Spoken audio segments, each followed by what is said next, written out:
How does totalitarianism happen? Totalitarianism starts with mass formation. When a society experiences prolonged periods of anxiety, distress, or instability, the population becomes more uniform in thoughts and emotions. This uniformity supposedly leads people to lose individual critical thinking and adopt a kind of hypnotic, mass, psychology that authoritarian leaders or events can more easily influence. 4 conditions of mass formation in a population. 1. Generalized loneliness, social isolation, and lack of social bonds among the people. 2. Lack of meaning in life. 3. Widespread presence of free-floating anxiety and psychological unease. 4. Free-floating frustration and aggression. Hello, dear leader. Happy heresies and welcome to the desert of the real. Welcome to a special show if you're watching me on my Artemis walk.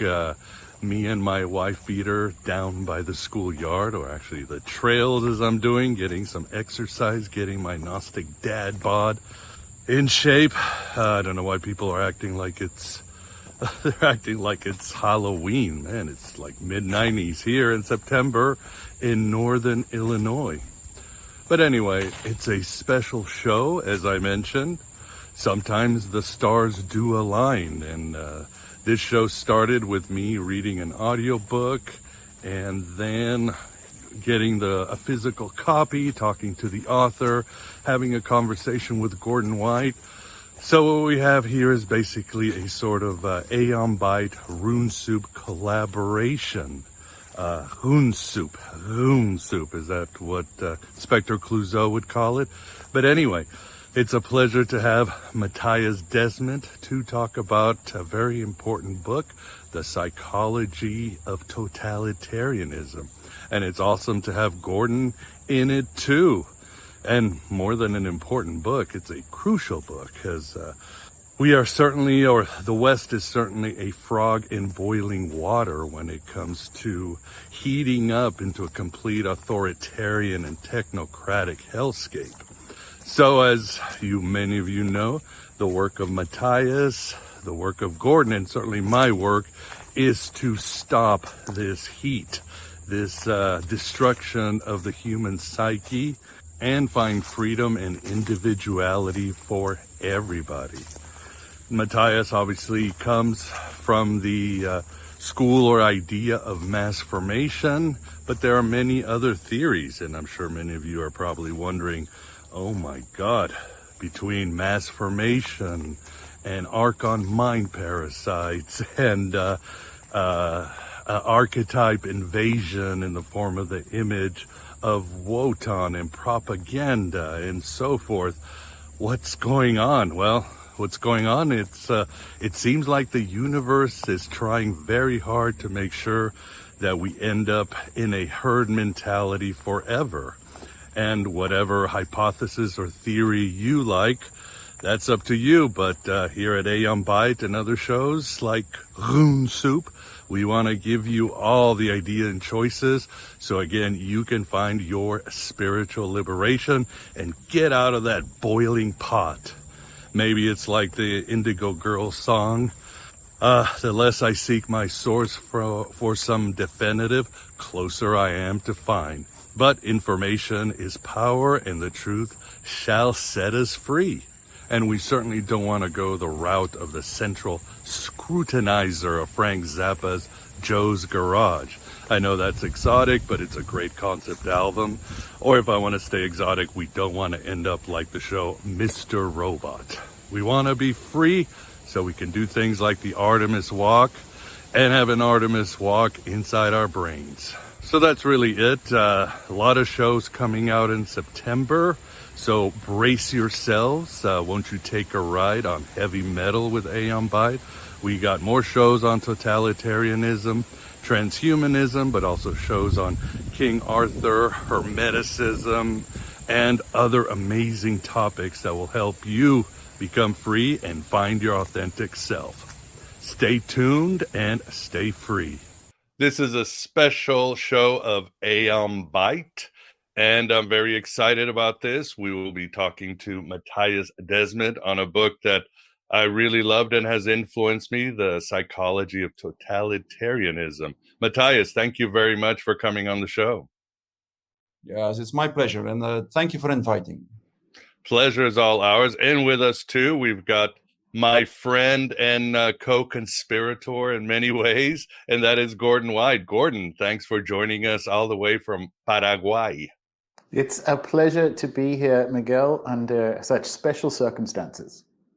Yes, well, these are special times, and they seem to be getting crazier. Well, Gordon, I want to let you start by asking the question about Mattias's work, and then I'll jump in too.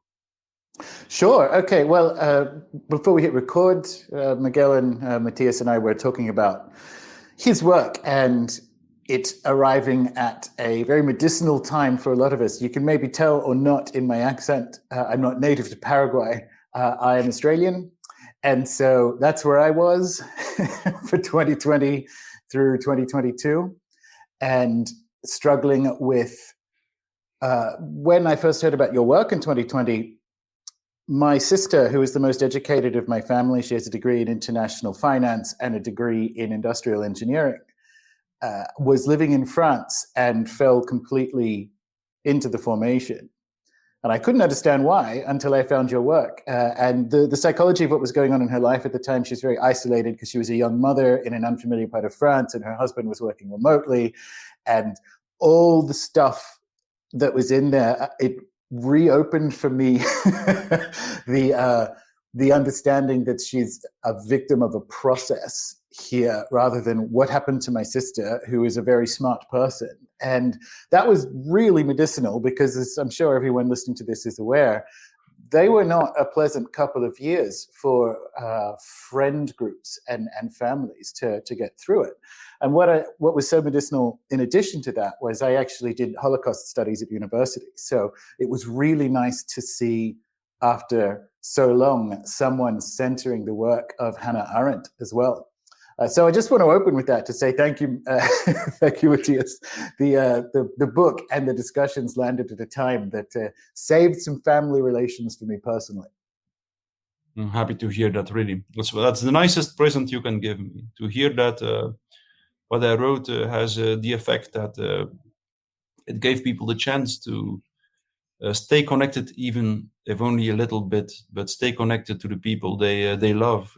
That's so important. And for me, I will say more, that's the ultimate remedy against totalitarianism, because totalitarianism is always based on the fragmentation of society, on the so-called atomization of society, where everyone starts to feel disconnected and lonely, and where the love between individuals is replaced on a massive scale by the love with the collective. That's what totalitarianism is: solidarity with the collective, and no solidarity with other individuals. In a totalitarian system, a mother reports her child to the state, and the child reports its parents to the state. And this terrible, cruel psychological process or this event is the effect of this process of mass formation. If you understand what mass formation is and how it works, then you understand that in the ultimate stage, mothers report their children to the state. And there is an interview of me available with an Iranian woman, Shoreh Feshtali, who lived in Iran during the revolution there, which was a large-scale process of mass formation in Iran. And she was on the first row witnessing how a mother put the rope around the neck of her son on the scaffold, and how she, when he was dead, when he was hung, she claimed to be a heroine for doing what she did, because she even wanted to sacrifice her own child for this totalitarian state system. So if I hear that, my work makes people capable of preserving a social bond with someone they love, then I think that's the most important thing I can reach with my work. What got you into the study, or how did you become interested in totalitarianism? Because if I wind back your career, let's say 15 years, the world at the time had its problems, but it did look like we were moving in slowly and unevenly in a different direction. But was there something that happened in your life, or a question that you intellectually wanted to solve that got you interested in the history of totalitarianism and how it happens? And a follow-on there is Hannah Arendt, who I think was a genius and a really important voice. Yes. No, it's hard to say. I don't know if you know Michel Houellebecq, whom I consider the most evocative writer at the moment. He said, what for me is most characteristic of a human being is that it is a mystery for itself. And that's not different from me. I also don't know exactly why I do the things I do, but you know, if I would try to answer your question a little bit, then I would start with how I started my academic career. I started my academic career back in 2003, and I started with doing a classical research in psychology, and after a few months I didn't want to continue with it because, in my opinion, these research methods just didn't make sense. And I asked my promoter if I could do a different research, if I could investigate the quality of academic research. And I could. I was allowed to do so, and I got an additional master degree in statistics, and I really started to delve into the problems with the methods used in academic research. And while I was doing so, in 2005, the so-called replication crisis started, which showed that in certain academic domains, like the medical sciences, up to 85% of the research was completely flawed and actually, from an academic point of view, worthless. And I wrote my first book about that, about the technical problems with academic research. And for me, that was the first time that I noticed that it is possible that an entire society follows certain narratives, in this case, certain research, while this research is utterly absurd. And that was the moment where I published about this problem in psychology, and to my surprise, 90% of my colleagues became angry with me. And while the examples I gave were extremely clear, I think, and that was also why my first book also became known in the world of psychology. My examples were extremely clear, showing that why most psychological research actually couldn't make sense, at least in my opinion.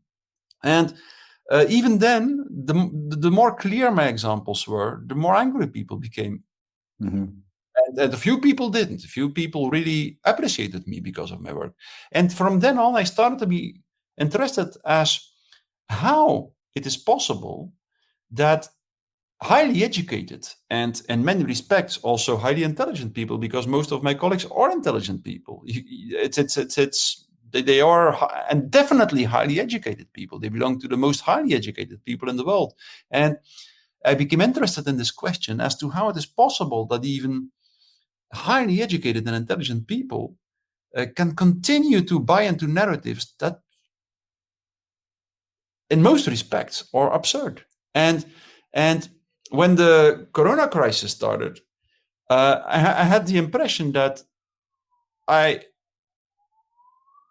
entire learning process I went through during the last 15 years, that this learning process repeated itself, but in a few months. I started to study the statistics of the Corona crisis, the mortality rates of the virus, the mathematical models of Imperial College. Immediately, from the first weeks of the crisis, I started to publish opinion papers, really from the first week, warning people like, no. The mortality of the virus, in my opinion, is 10 times lower, at least, than the mathematical models say.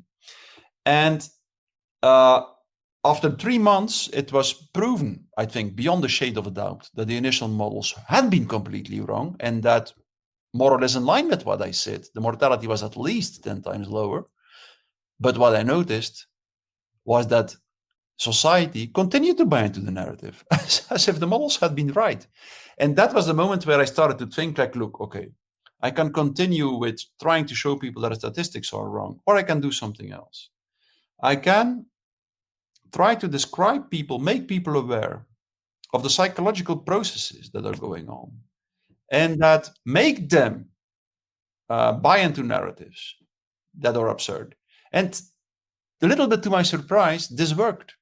I published, after 3 months, I published my first small opinion paper about mass formation, which took me 3 months to write. And I had been on the verge of giving up 100 times because it seems impossible to articulate this complex theory in only 1,500 words. But I think because of my background in individual psychology, my expertise was personality psychology. And I explained the process of mass formation from the perspective of individuals in the first place. And I think that was the reason why many people could feel what I said. They recognized it in their own lives. And in a few months, it spread, or in 1 year, it spread around the world. There's a narrative about mass formation. Yeah. It's this is a Gnostic podcast, which means it deals with powers and principalities as ideas, right? So in the sense of going to war with thought or being assailed by things that you actually can't fight. You can't physically fight. And what I found so enjoyable about your book, and now that has clarified it for me a little bit more, is a psychologist who understands or is working with the limitations of psychology as a cosmovision, that flows into the book itself, because we're trying to step back outside of the world of ideas and fears that people live in. Because if you do, this is the key, right? My father's a psychiatrist, and he would say you don't collude with mental illness. So you can't argue someone who is inside a mental illness, which isn't mass formation, but just go with me on this. You can't argue them out of it, right? Like the solution has to, or the medicine has to come from outside.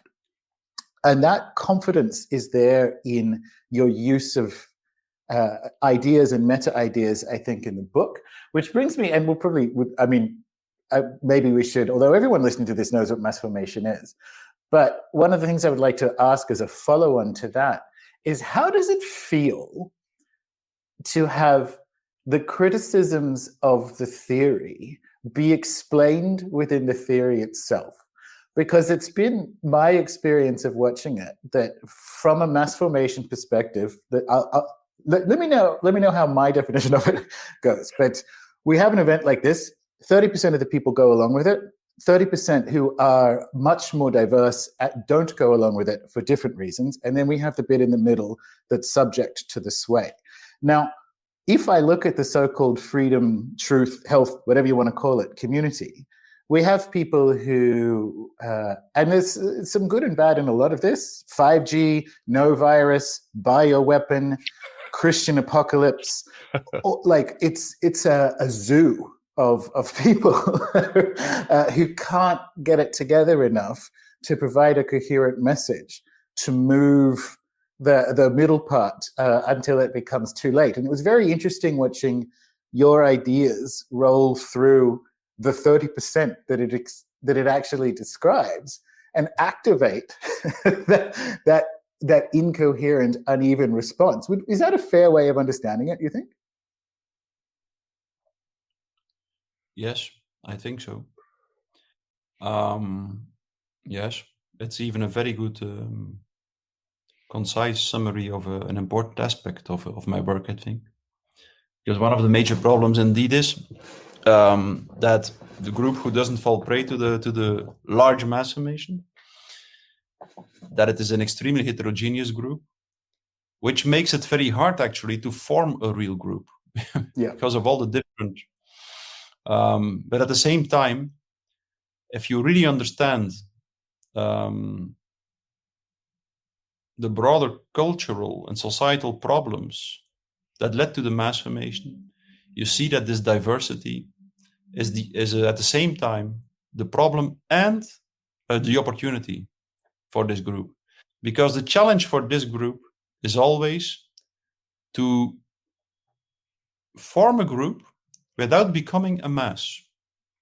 And because if this small group becomes a mass itself, if it also falls prey to its minor mass formations, then it will be destroyed, inevitably. Because then you have a large mass and a small mass, and the polarization between the two, and as soon as the people fall prey to a small mass formation, they cannot speak the truth anymore. Because in a mass, you always try to convince. You become a fanatic believer in a certain idea or a certain ideal or a collective ideal, and there is nothing further removed from the truth than the fanatic blind belief in an ideal or a collective ideal. And so it's exactly the diversity of the group which gives it the chance to become a group in which the unifying principle, or the most important unifying principle, is exactly that everyone is encouraged to articulate his own opinion. Not only to have his own opinion, but to articulate it. And that is exactly what truth speech is. Truth speech is resonating speech. And this resonating speech emerges when there is someone who has the courage to articulate his own opinion, his own private, most singular truth, in the presence of people who think differently. And there is a second characteristic of truth speech and resonating speech.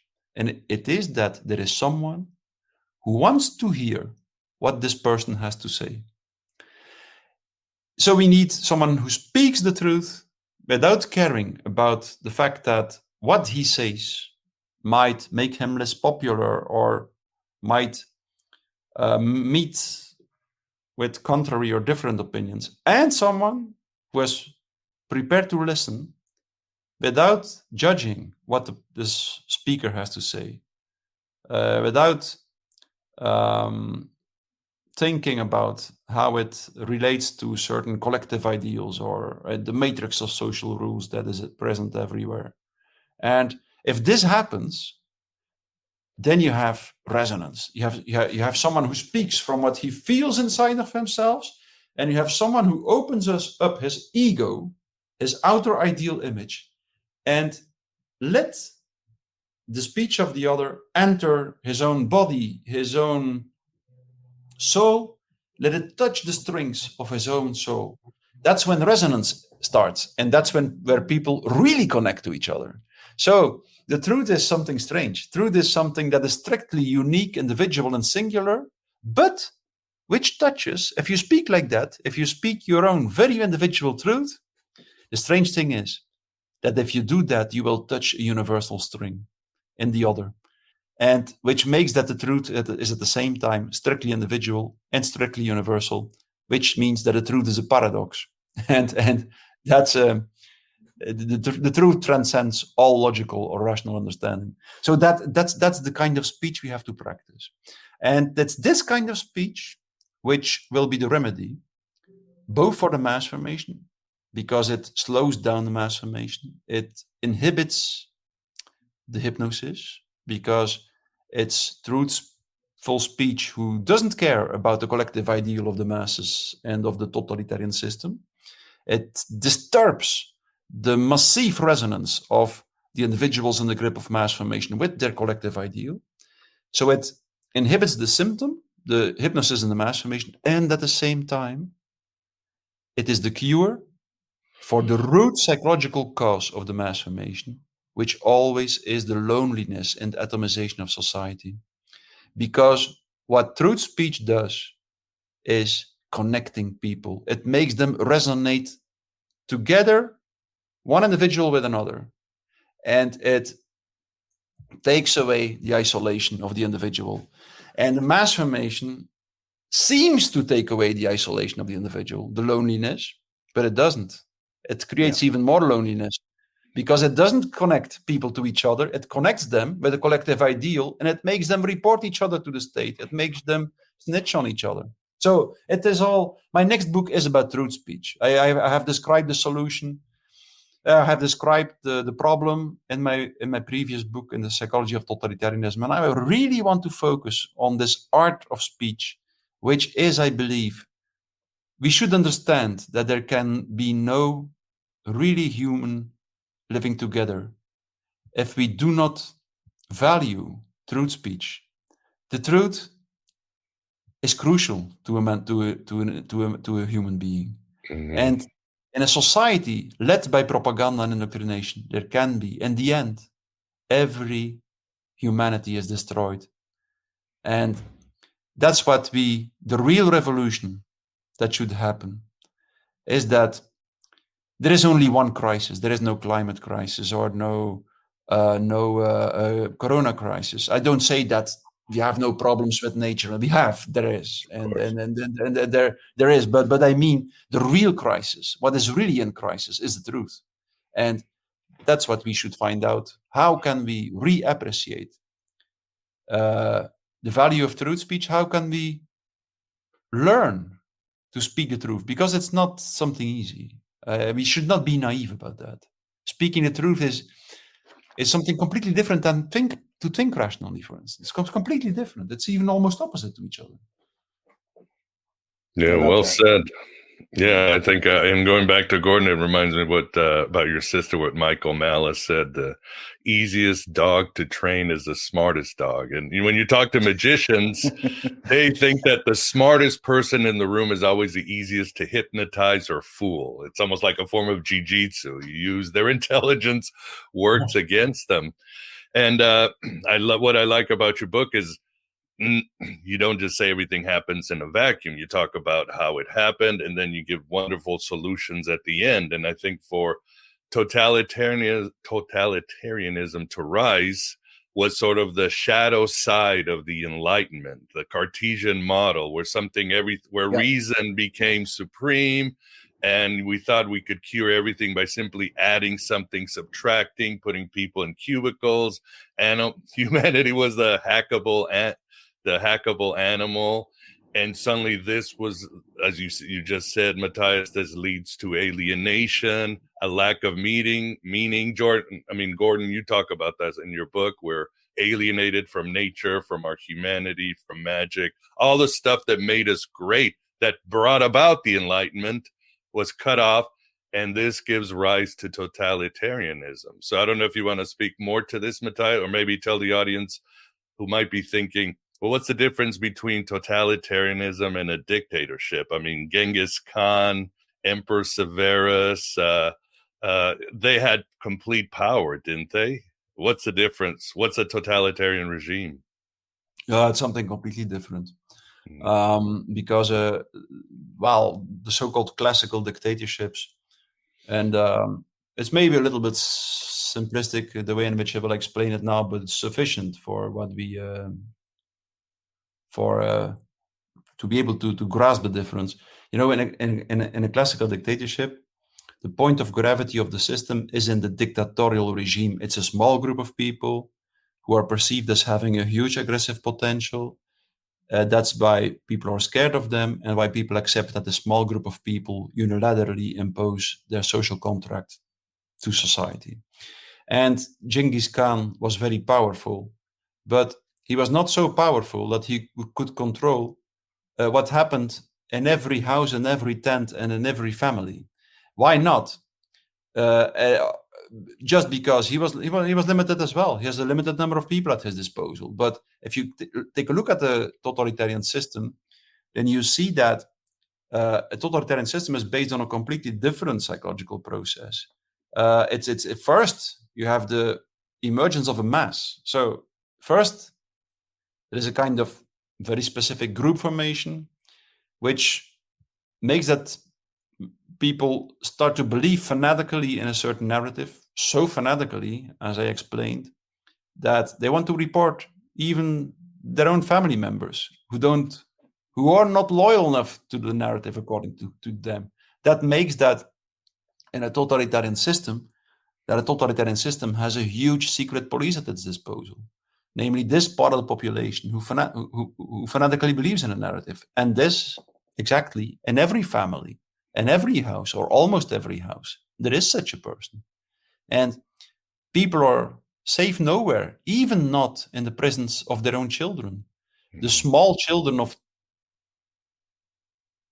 8 years of age reported their parents to the state in Nazi Germany and in the Soviet Union and in Iran and so on.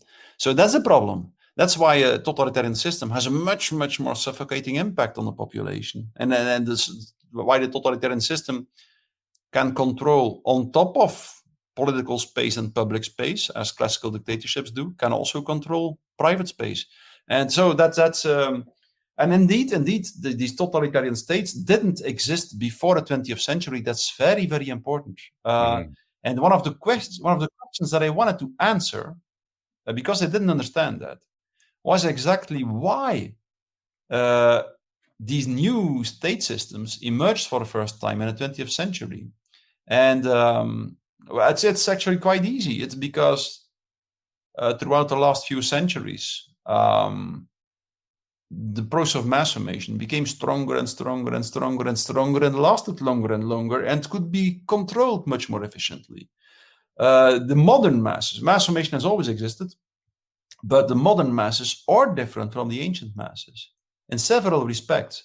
And the most important difference is that the modern masses are so-called lonely masses. It's Jacques Ellul who coined that term of the lonely mass. A lonely, the Crusades or the witch hunts were also mass formations, but the masses, to become a mass, had to meet physically.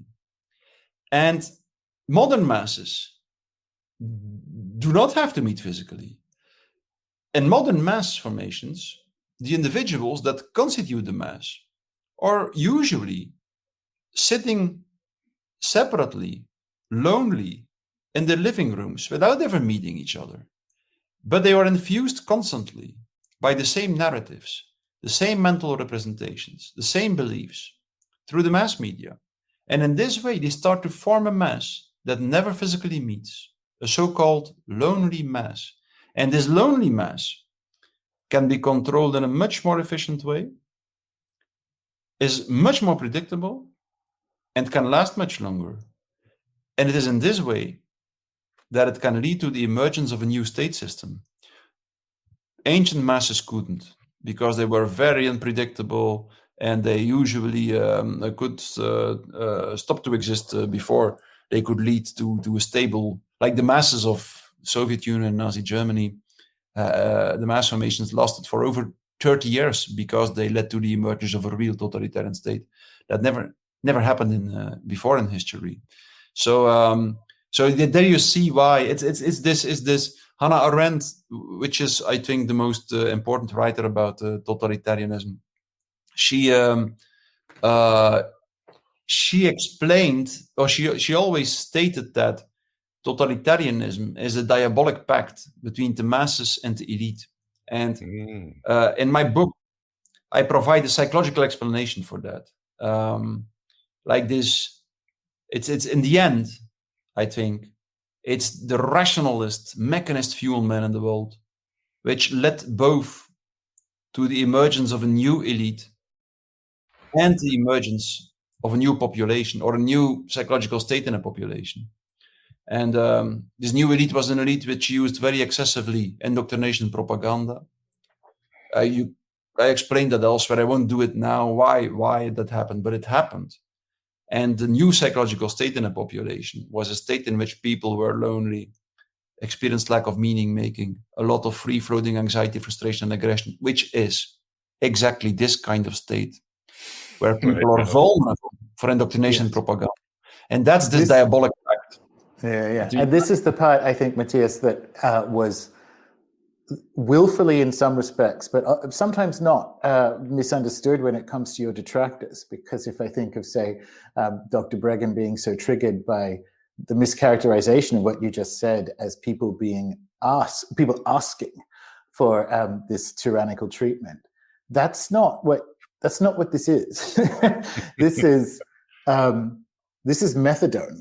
So if people are already lonely and scared and sad and unhappy and isolated, a synthetic solve for that, when they don't know any different, is something that they resonate with and ask for. And it's an unconscious group process of people who are already lonely and isolated. It's the inevitable fulfillment. We talk about the Enlightenment and so on, and why modern mass formations are different. We are reaching the inevitable conclusions of a collection of ideas and claims about reality that have a lot of shortcomings, at least in their output. And that, I think, is so important. It's why it's a very Gnostic idea. I'm glad you're on this show, that there is a pseudo-medicine that is offered to the lonely and sick. And the diabolical part is they don't understand that it's a pseudo-medicine. It's a poison. It's not the actual medicine.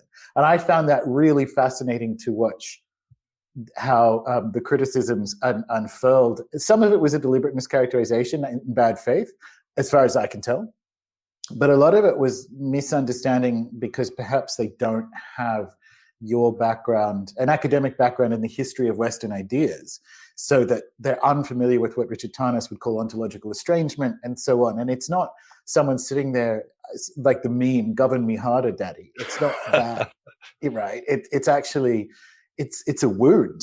People are asking for this treatment, quote unquote, or responding and resonating with it because they're in a place of pain and they're tricked into it looking like medicine. Is that fair, would you say? Yes. And I want to say that I think it's a pity that me and Dr. Briggen and Dr. Malone, for instance, and Dr. Briggen's wife, Ginger Briggen, if I remember well, cannot just talk with each other. We should lead by example and show that on our side, if people have a different opinion, they do not isolate from each other, but they just have a conversation. They just share words with each other. And from my side, I really respect Dr. Briggen. I think he has done important work exposing certain of the really the cruelties of our pharmaceutical industry and even the pharmaceutical academic world. And so from my side, there are no hard feelings. And I want to respond to all of his criticism. I did actually on my Substack page. I responded to his criticism, to part of his, because it was very elaborate. He wrote many articles about me and Dr. Malone. Dr. Malone, who's a friend of mine, I immediately want to tell that. I think I'm very grateful at the intellectual level for what Robert Malone did at the level of how he helped me to spread my theory, and also I learned to know him as a person, and he's just a very nice person, I think.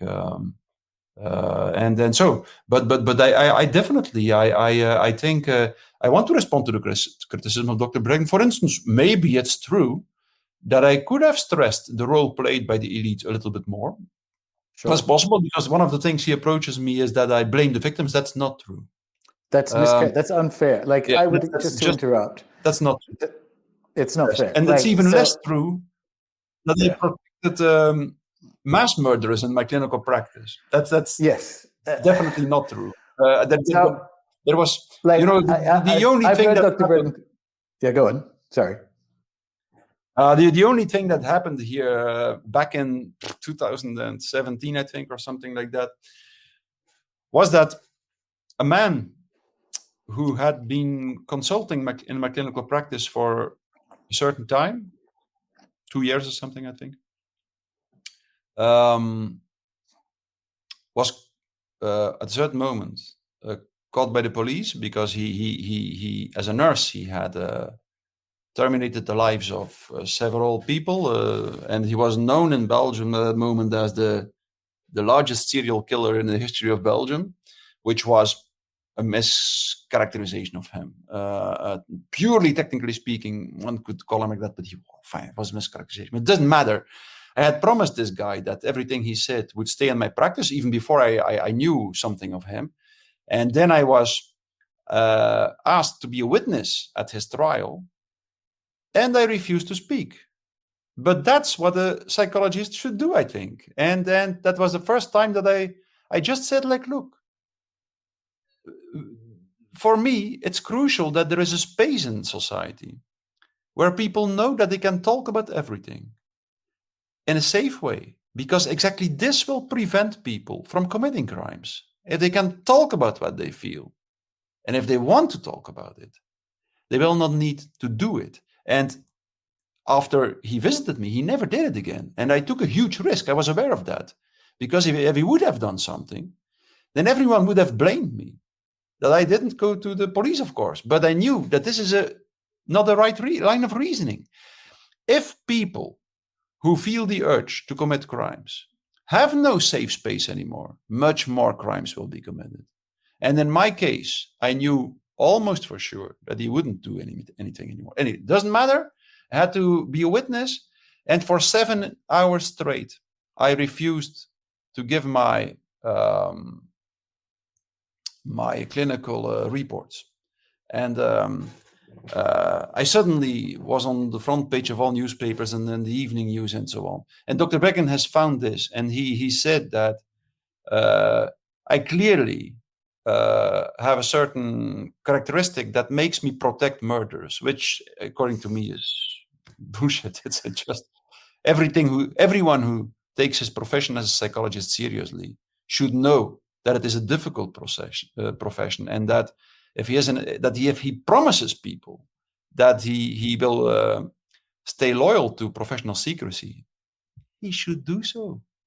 And it's not because he's put under pressure by a judge that he should start to say what people told him.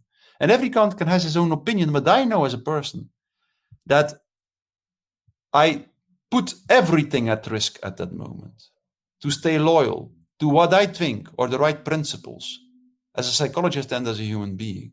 That was the only reason, not because of one or another wish to protect mass murderers, not at all. And that's exactly the same characteristic that made me speak in the Corona crisis from the first week on.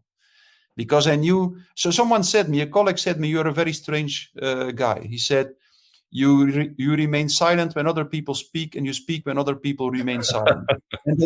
And somewhere it is true. But I know, for me, I'm quite confident that it is because, for me, I do my best, and I don't always succeed, but I do my best to stay loyal to the principles of humanity, which means, in the first place, that as a human being, I try to take the linguistic bond between people very seriously. People are human beings because they speak and because they have this very profound and fundamental relationship with words. And if we do not take our words and the words of other people seriously anymore, then we will end up in a completely inhumane society. And that's what we should avoid, I think. Yeah, so my favorite public intellectuals who are also psychologists like yourself, I think, have an understanding that psychology is a limited definition of something much bigger and more sacred, which we can't quite, we've been trying for millennia to get into words with philosophy and religion and so on, which is like the transcendental nature of truth that you're mentioning, and an individual's relationship to being in resonance with it, and that somehow being metaphysically important in a way that's bigger than what we might describe in individual psychology, I think is one of the things that I resonate with in your work. And it's funny you mentioned Dr. Malone in that context, because something I've been sitting with, because I was sharing your stuff before Dr. Malone went on Rogan. And then he added the P word. My father's a psychiatrist. Psychosis is a very clinically precise term. And I'm like, oh, this isn't going to go well. But it's funny, right? Because you said earlier in the episode that you started sharing these ideas, and then within a year, they went around the world. And one of the reasons they went around the world was, of course, Dr. Malone going on Rogan and adding psychosis to the end of mass formation. And I thought, oh, this is not going to go well. And then I think about it and go, well, maybe, but if that hadn't happened, then the notion wouldn't have, even in its imprecise form, traveled to where it may have needed to get to help other people or to change. And do you have this is a metaphysical question, I suppose, Mattias, but do you have a philosophical read on that moment? Because it's the biggest show in the world. It was at the time the biggest episode that Rogan had ever done. And this idea shows up crooked. and it's like, hang on. How do we sit with that now? Like, are we like, oh, I'm mostly happy that happened because at least part of the idea got out? And it just seems like one of those funny, sacred, it's like there's something more going on in reality that we can't get something like that out cleanly. Does that make sense? Do you know what I mean? Yes. But it was more complex than that, because it was not Robert Malone. It was not Robert who added the term psychosis. I will use the word. I will say the word. To mass formation. If I'm not mistaken, it was Chris Martenson. Okay. But if Dr. Martenson listens now, please excuse me if I'm wrong. But I think that Chris was the first one who added the word psychosis to it. It could have been Aubrey Marcus, but I don't think so. I think it was Chris Martenson, and. In this way, that I had a podcast with him, and he wrote a podcast which had, I think, about 500,000 views, quite a lot. And he used as a title "Mass Formation Psychosis." Oh, and, okay.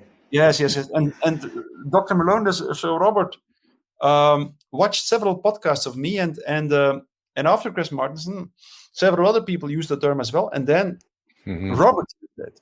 And of course, at Rogan's, and as you know, I think it had 54 million views in a very short time or something. This podcast of Dr. Malone, and but immediately afterwards I was talking with Robert, and I said, well, I don't agree with the use of that term, because both from an intellectual, pragmatic, and an ethical point of view, it's not correct, I think, to use the term psychosis. And Robert immediately agreed, and he always said that he didn't use it, that he didn't use the term anymore. He always explained to people why he didn't. So I think Robert didn't make a real mistake, but I at the same time I hear what you say. Of course, it's true. It's because someone added the term psychosis to it, probably, that it resonated more with certain people. And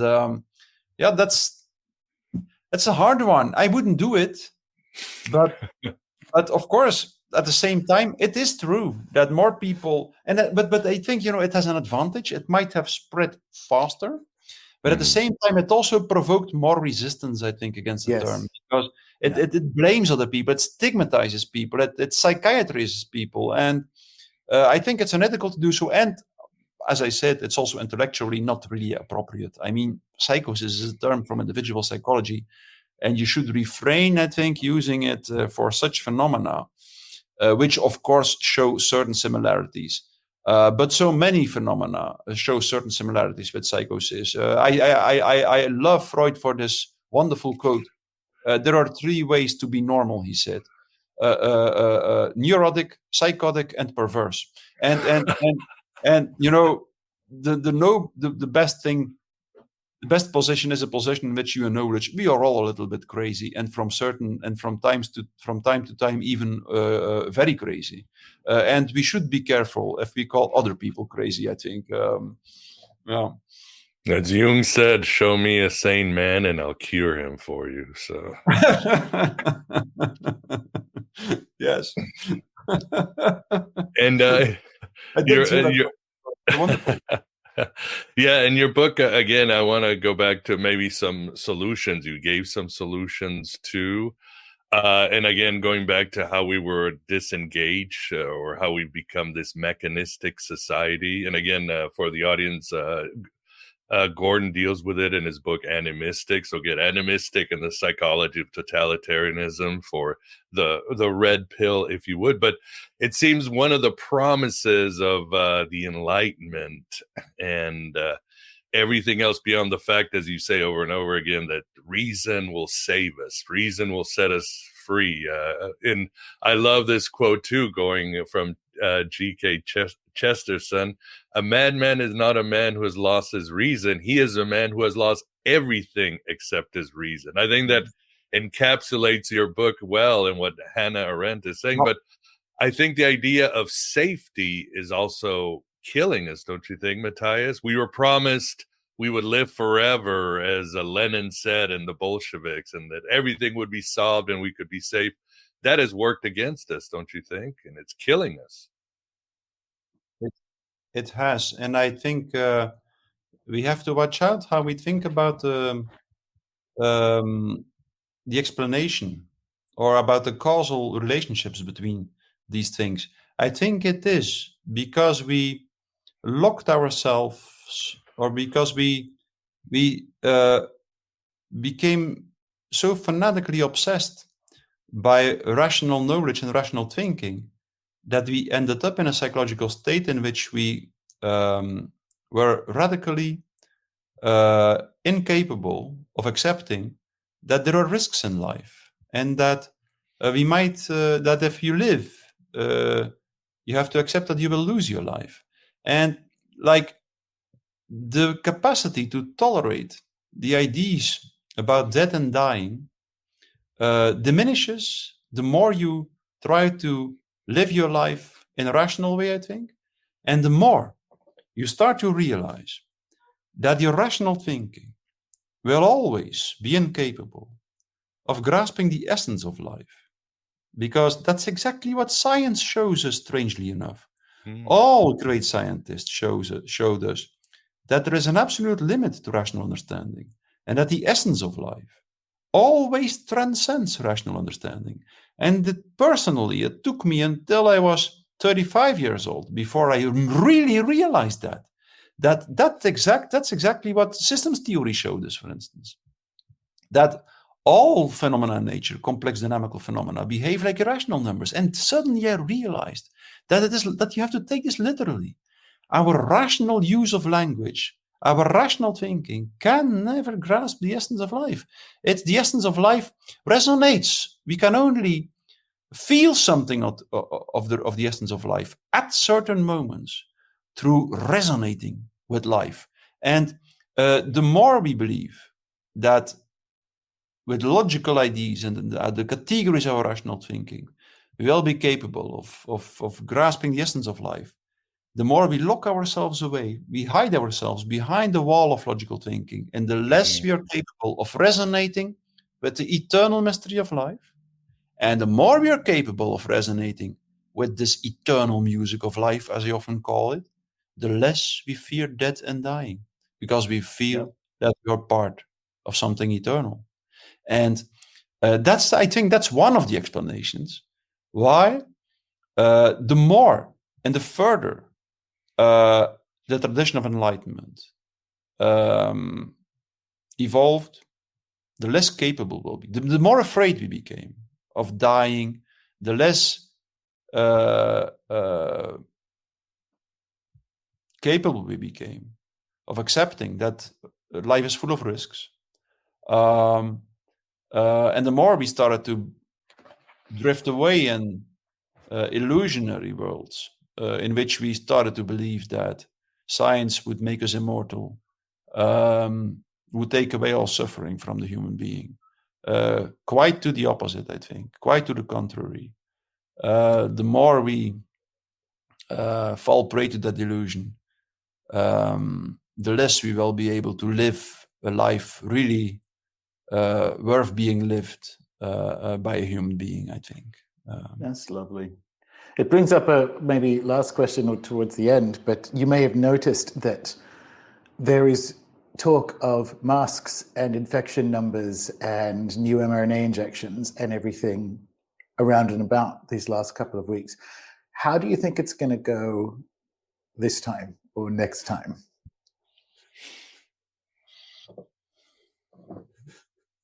Niels Bohr said, predicting is always difficult, and in particular, if it is about the future, he said. Well, I wouldn't be surprised if it worked again. Yeah, me too. Yes, Wow. because that's the strange thing, that as soon as you understand that people didn't care about whether the narrative was right or wrong, that's the secret of the entire phenomenon. That people, like, for instance, many people were happy with the lockdowns, myself included to a certain extent, because life, I enjoyed it somewhat. yeah, life at university became very hard. Nothing worked anymore in the bureaucratic systems. And in a country like Belgium, I don't know what percentage of people work in a bureaucratic environment, but a lot.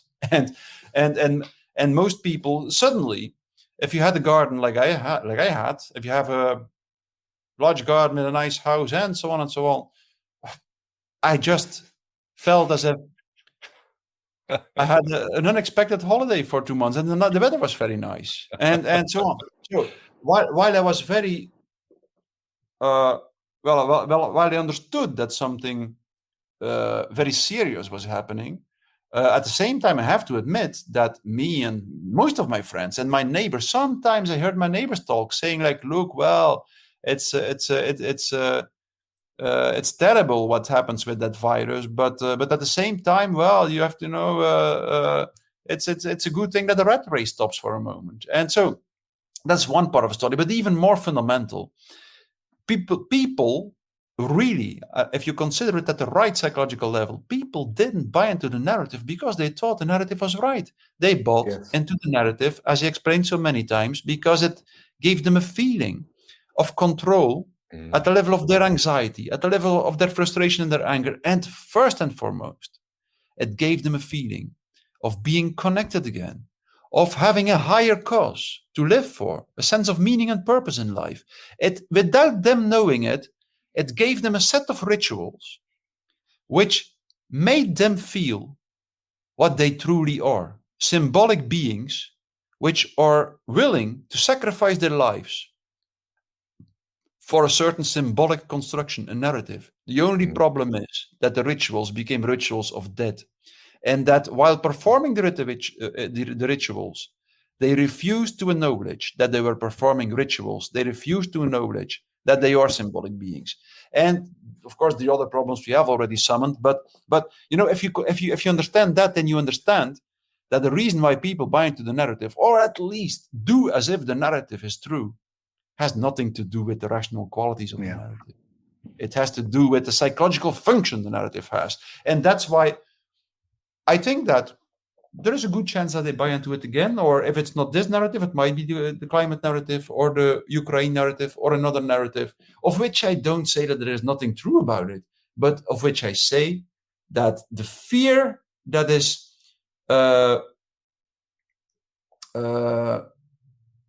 used by these narratives is more dangerous than the crisis about which narratives go. That's a little bit what I think.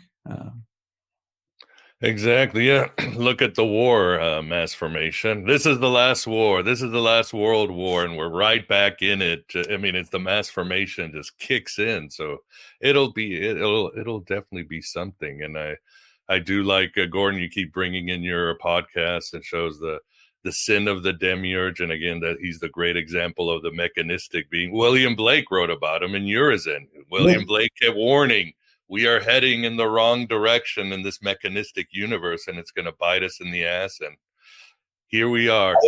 I used the painting of him in my book. Yeah, that's true. And I think I referred to him in my book as well. I referred. Oh. Yeah, to look. Your book is so rich. We only scratched the surface. I highly recommend people get it. We didn't even get into some of the other stuff like chaos theory, quantum physics, so much, the Hannah Arendt and Adolf Eichmann and stuff that will chill you to the bone, especially all the examples of what happened in the Soviet Union. It's chilling, but it's inspirational. So, but I know you have to go. Well, first, Gordon, thanks for being here. We'll call this Aeon Bite Rune Soup joint. Yeah, absolutely. Especially if it gets taken down from YouTube, we'll have to put it on Rumble or Rockman. So. I think, yeah, it's my pleasure. Like I said, it's a pleasure to meet you, Mattias, and after having read your book and resonating so strongly with your ideas. Yeah, likewise. I like the conversation with you guys and the format as well. And I wished we had more time, because we can talk much longer about all these subjects. But for now, I will have to go here, and maybe we see each other again somewhere. Yeah. Please. Let's do it. Let's do it. Thank you. Have you ever wondered how totalitarian regimes rise to power? This question, far from being a mere historical curiosity, is a pressing concern for our societies today. To answer it, we need to turn to the work of Hannah Arendt, a renowned political theorist, who meticulously dissected the origins of totalitarianism. This exploration can shed light on the mechanisms that allow such regimes to take hold and serve as a cautionary tale for us all. So, what are the origins of totalitarianism? Let's delve into Hannah Arendt's insights. Arendt begins her exploration by identifying 3 fundamental origins of totalitarianism. This trio of roots, as she describes, are anti-Semitism, imperialism, and the rule by nobody. Each one, in its own way, contributed to the rise of some of the most oppressive and brutal regimes in history. Firstly, Arendt explores anti-Semitism, a virulent form of prejudice that has plagued societies for centuries. She emphasizes that anti-Semitism is not merely a form of bigotry, but a political tool wielded by totalitarian leaders. They exploited the deep-seated biases, scapegoating Jewish people for societal ills, thus uniting the populace under a common enemy and consolidating their own power. Next, Arendt delves into imperialism, the second root. Here she refers to the 19th and early 20th century European imperialism that sought to expand territories and influence. This expansionist era was marked by the suppression and marginalization of indigenous populations, creating a hierarchy of human value and laying the groundwork for totalitarian thinking. In essence, imperialism normalized the idea of ruling over others without their consent. Finally, Arendt introduces us to the concept of the rule by nobody. This might sound like anarchy, but it's far from it. Instead, it's a system where bureaucracy and depersonalized institutions hold sway, where individuals are reduced to mere cogs in the machine. This depersonalization, Arendt argues, can lead to a loss of individual responsibility and a sense of helplessness among the populace. It is in such an environment that totalitarian leaders can seize control, promising order and stability. These 3 elements, anti-Semitism, imperialism, and the rule by nobody, are not independent, but interconnected, each feeding off and reinforcing the others. They create a fertile ground for the seeds of totalitarianism to take root and flourish. These origins, as Arendt explains, set the stage for the rise of totalitarian regimes. But how does this process unfold?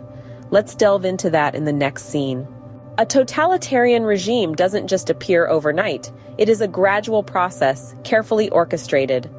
In the complex web of totalitarianism, Hannah Arendt pinpoints 3 critical strands: propaganda, the use of terror, and the manipulation of the masses. Let's untangle them one by one. Propaganda, a tool wielded with precision, distorts reality and crafts a new world in the minds of the people. It's not just about spreading lies, but about creating a parallel universe where these lies are the only truths. Then there's the use of terror. This isn't just physical brutality, it's a psychological warfare designed to instill a constant state of fear, a fear so pervasive that it stifles the voice of dissent and forces compliance. People aren't merely afraid of the regime, they're afraid of each other, perpetuating an environment of mistrust and isolation. Lastly, we have the manipulation of the masses. The regime exploits existing societal fractures, deepening divisions and brewing hatred. It's a divide and conquer strategy, but instead of conquering territories, it conquers minds.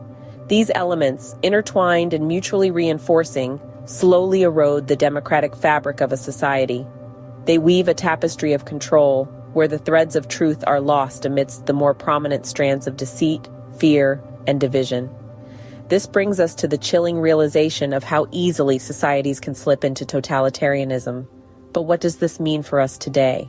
Arendt's exploration of totalitarianism isn't just a historical analysis, it is a warning to all societies. This warning is all the more relevant in our present-day context. Arendt's insights compel us to be vigilant, to maintain our critical thinking, and to participate actively in the democratic processes. We live in a world where information is abundant, but truth seems elusive. It's a world where the loud voices of the few can drown out the reasoned discourse of the many. In such a world, the risk of totalitarianism is ever present. Arendt's work reminds us that totalitarianism doesn't always arrive with a bang. Often it creeps in with a whisper. It begins with the erosion of shared truths, the devaluation of critical thinking, and the marginalization of dissenting voices. As we reflect on the origins of totalitarianism, we are reminded of our responsibility to safeguard our societies against such threats. Because as Hannah Arendt shows us, the seeds of totalitarianism are often sown in the most ordinary of circumstances.